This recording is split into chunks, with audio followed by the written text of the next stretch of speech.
Crypto Christian लोकांवर कायदेशीर कारवाईसाठी उपाययोजना करणार का असा सवाल अमित गोरखे यांनी उपस्थित केला आहे। त्यावर खोटं जात प्रमाणपत्र घेऊन जो निवडणूक लढवेल त्याला अपात्र करण्यात येईल असा इशारा मुख्यमंत्री देवेंद्र फडणवीसांनी दिलाय।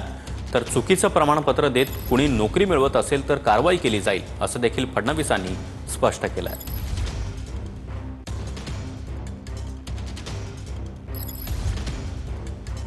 क्रिप्टो ख्रिश्चन लोकांवर कायदेशीर कारवाई करण्यासाठी शासनाची भूमिका व उपाययोजना करणार आहात का?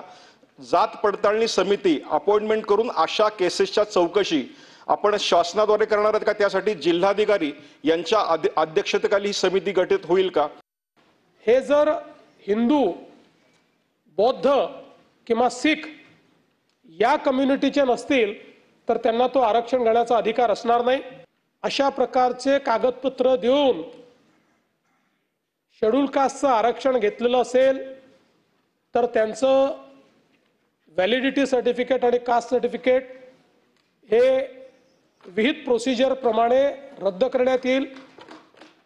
कोणी जर या संदर्भात काही फायदे घेतले असतील, सरकारी नोकरी घेतली असेल तर त्यांचं प्रमाणपत्र रद्द झाल्यानंतर नियमानुसार त्याच्यावर कारवाई होईल।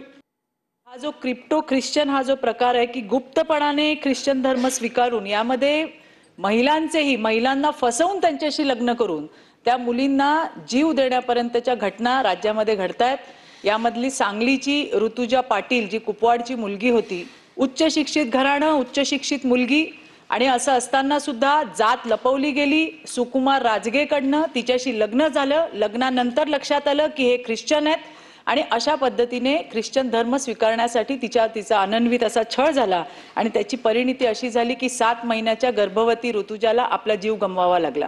भारतीय संविधानाने प्रत्येक व्यक्तीला जो काही आपला धर्म असेल त्या धर्माप्रमाणे आचरण करण्याचं संपूर्ण स्वातंत्र्य दिलेलं आहे। त्यामुळे इथे कोणीही आपल्या धर्माचं आचरण करू शकतो। मात्र एखाद्याला धर्म बदलायचा असेल तर तीही मुभा आपण दिलेली आहे, पण हा धर्म बदल स्वेच्छेने झाला पाहिजे। या ठिकाणी जबरदस्तीने किंवा आमिष दाखवून किंवा फसवणूक करून कोणाचंही धर्मांतरण करता येणार नाही अशा प्रकारच्या तरतुदी तयार करण्यात